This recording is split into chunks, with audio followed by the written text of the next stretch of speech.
မျက်ရည်ပြားဆက်တွေနဲ့ဒရောမာတွေခင်းနေရှင်းဟာလေကြားချုံချင်းတစ်မျိုးပါပဲလူတန်ပေါင်း9500ကျော်လောက်ဒီကဘာပေါ်မှာနေထိုင်ကြတယ်အဲ့ဒီထဲကလူတယောက်ကြောင့်လူတစုကြောင့်ကိုယ့်ရဲ့စွမ်းအားတွေကိုရပ်တန့်လိုက်တာမျိုးတွေ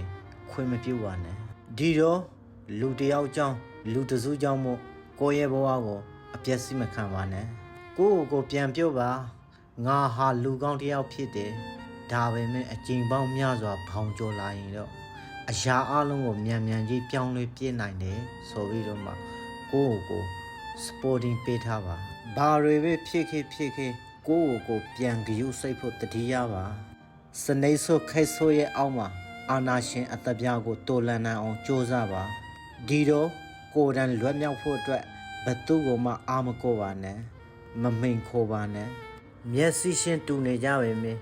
အမြင်ရှင်းမတူတဲ့အခါအယူဆတွေကွဲပြားနေကြပါလိမ့်မယ်